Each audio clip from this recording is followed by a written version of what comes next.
Kumusta mga kaibigan? Maligayang pagbabalik sa panibagong yugto ng Easy Filipino. At ngayon, magtatanong-tanong tayo sa aking mga kaskwelahan kung ano ang pangarap nila sa buhay. Tara!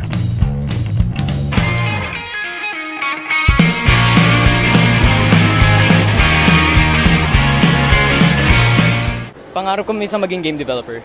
Pangarap kong maging hindi ko HR manager. Bakit HR manager? Kasi yun yung inline sa field ko. Mag-travel around the world. Pangarap ko? Actually, I want to become a lawyer. Maging masaya. Maging successful. Yun lang. Maging astronaut. Bakit astronaut? Kasi gusto ko makaalis sa mundong ito. Anong pangarap mo sa buhay? Pangarap ko maging fashion designer o di kaya maging fashion stylist. Pangarap ko sa buhay, maging successful sa chosen track ko. Maging magaling na basketballista. Bakit po basketball? Ano po bang goal nyo? PBA, NBA?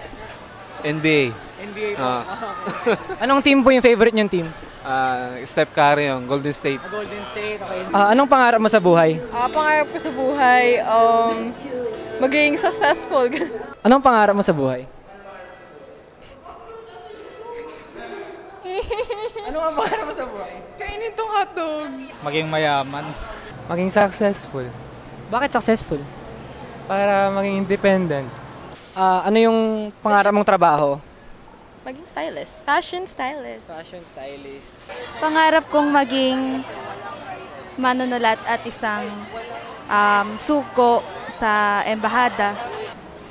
Excuse me po. Ano pong pangarap niyo sa buhay? So, pong maging presidente. Pangarap, maging illustrator. Bakit illustrator? Bakit hindi Photoshop? Bakit hindi Photoshop? Bakit illustrator? Hindi illustrator as in Okay, I see. So, bakit illustrator yung gusto mo? kasi masaya. Matulog. Tulog. Ano pa? Matulog. Tulog. Ano pa? Manood ng TV. Pangarap ko sa buhay, hindi, mag-iwan ng mark sa mundo. Simple lang. Ano po yun? Mapaaral ko yung mga anak ko mapatapos sa pag-aaral. Masaya na po ako. Maging architect. Ano bang meron sa fashion stylist na wala sa ibang trabaho? Wait lang. Ano nga ba? Dressing up. I mean, I don't... Tagalog! Manamit? Anong pangarap mo sa buhay? Hindi ko alam. I swear, di ko pa alam. Hindi mo pa alam. Ano ba? Hindi ko pa alam. Ano ba yung profession na gusto mo makamit? So far, gusto ko ng work abroad. Siyempre, maging maayos, maging magandang takbo ng pamilya. Saka maraming blessing.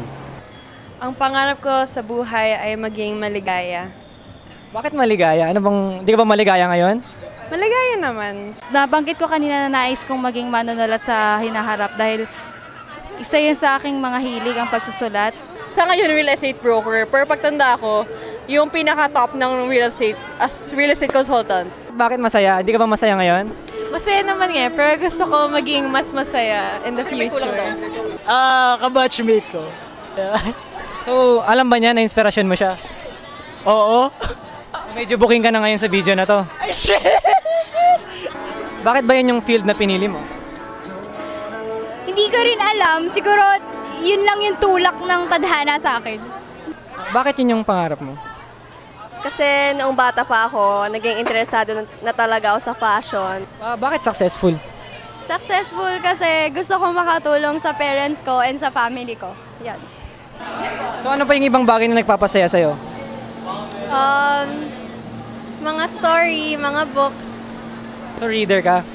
Parang reader ako. So ano yung book na ma-recommend mo sa viewers natin? Viewers, The 100-Year-Old Man Who Jumped Out of the Window and Disappeared.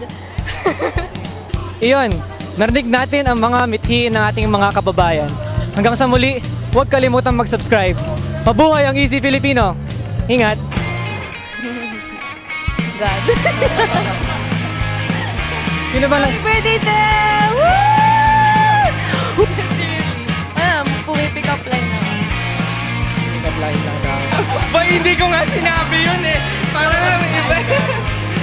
Ingon niya na ang kwarta sa Mindanao, di na mo sa Malacanang, di rin lang sa Mindanao. Sa kuha, uyo po ko kay para sa tuwa po lang sa Mindanao. Kung nga na lang. Hindi gyapon.